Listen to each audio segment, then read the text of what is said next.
As you can see, I've advanced the mission a little bit. Welcome back to Panzer Corps, by the way.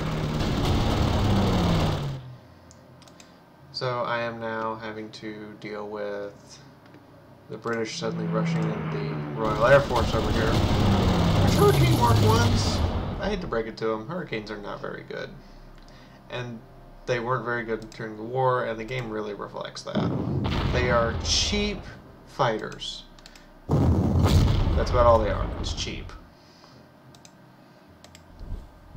Actually, we're going to move the back and send them to capture that town so that these guys are free to advance.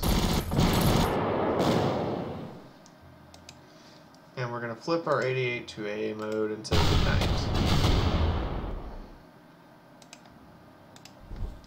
We're going to go after the artillery unit.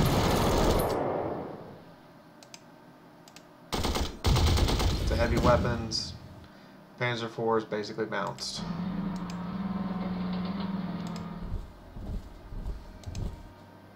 See if we can get our arty in here for some suppression. And get our dive bomber over here for a little suppression and damage. No damage, but the boom means that there's some suppression. Bang! Paratroopers go! Might not be good for killing tanks, but you're really good at killing those things. Which would be infantry. Advance you up. Advance you into the open field. Move you. Move you. Move you.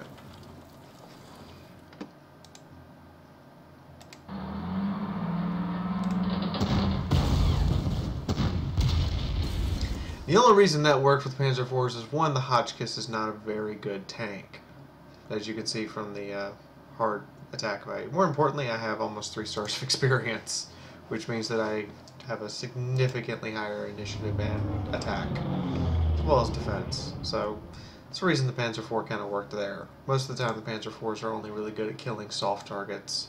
They're really actually pretty good at killing anti-tank guns, surprisingly. And anti-tank gun versus infantry is not a place he wants to be, but he's trying to hold that objective, which is not working out for him.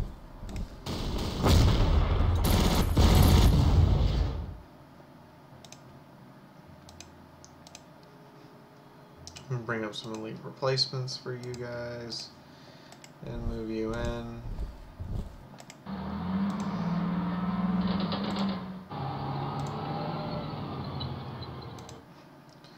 Resupply, move up, and let him have it.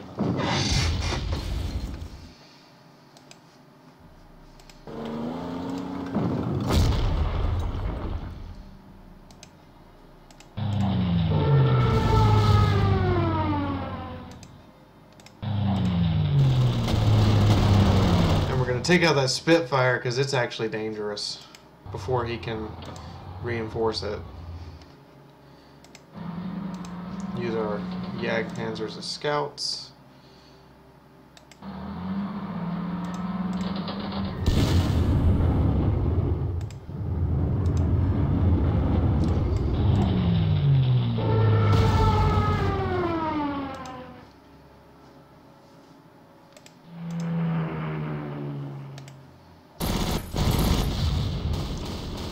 Try to get our Grenadiers to kill that, but they sadly do not succeed. And apparently our Panzer IVs are not going to get a second lucky shot. So we're going to bring in the Panzer IIIs, who are going to do their job.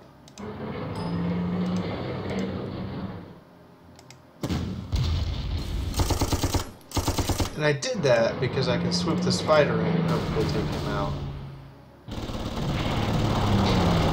Since he's in the open and clear.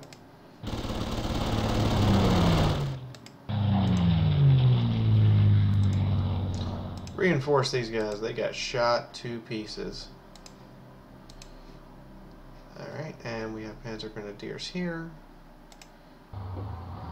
Get in their truck and head this way, because I want to secure these as well as the objectives for the extra prestige, because I might actually need it later. Soviet campaign's pretty brutal.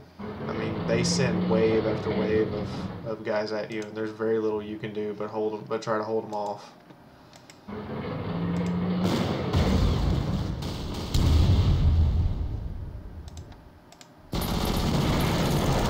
ran them out of ammunition to kill it, but now it's dead. And we are free to bomb and bombard from the air all we like.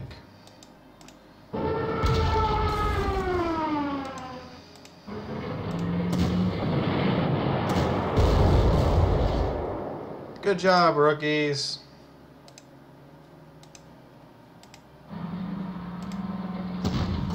Also, the higher their experience gauge, the less actual experience they get. So the rookies are getting a lot of experience, whereas the big guys aren't. And that's kind of why I put them in instead of putting in, say, these guys. These guys already have their experience maxed for the campaign, for this section of the campaign. The Grand Campaign lets me continue to use a unit past this. So this entire force I have, when I go to the 1941 section of the Grand Campaign, I'll get to use again.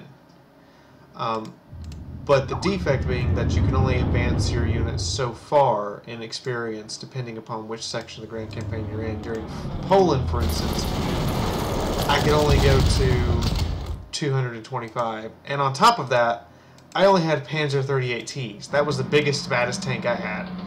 I had either snipers or standard Wehrmacht infantry. Didn't have the paratroopers, didn't have the pioneer engineers until halfway through that campaign, and didn't have the grenadiers, most certainly not.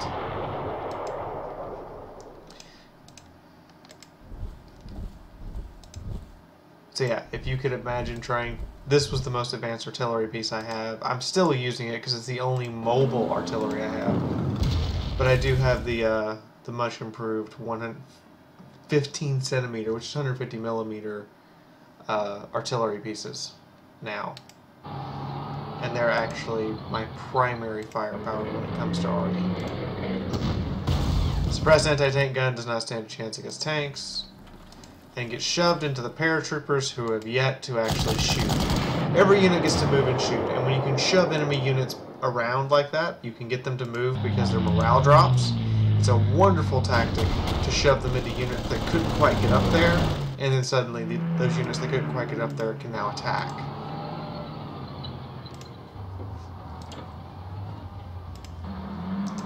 And at this point in the mission, it is close in and kill, kill, kill, kill. Try to secure everything on the map while we're at it. This is the last objective. I'm going to try to make sure not to secure that until I absolutely have to. But I do want to eliminate this pioneer unit. Or these British engineers. I call them pioneers because that's what they are for the Germans. You guys need to get out of there. You got shot up.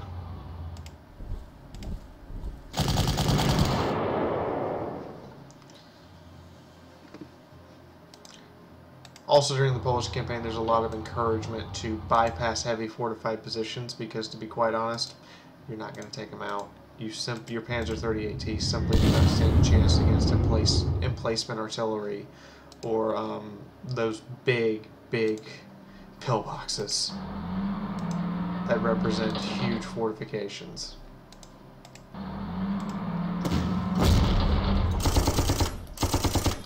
That was pathetic.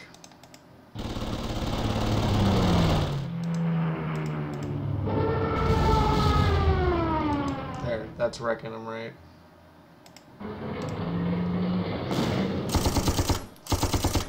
Again, that was pathetic. Those Matildas, just all that armor.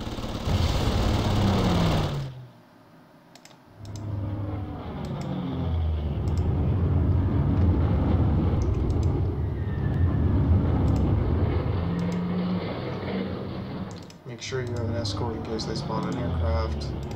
Send you guys down. Try to overwhelm. Ow! That's why you don't send tanks into cities. Should have brought up the artillery first and bombarded them. That was my fault.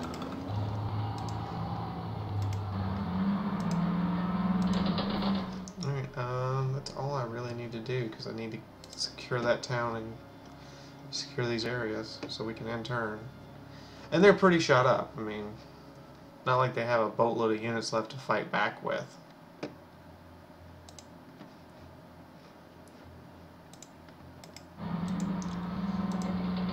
Move those panzers onto that airfield. Use my big arty on these guys. Good job. And it's not just killed or destroyed units that when you blow something up that represents. It also represents units surrendering, units disbanding, or units being destroyed beyond ability to fight. Each one of these numbers represents a squad. And so that's why 10 is kind of representing a division.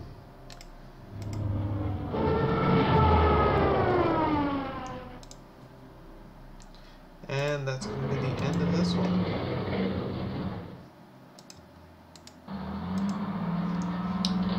And there we go. Decisive victory, yay. So, this is where the decisive victory comes into play. I now get to pick. Do I march on Dunkirk or do I wait for better orders? And I showed you with the chart, Dunkirk is the decisive victory choice. I'm going to advance on Dunkirk.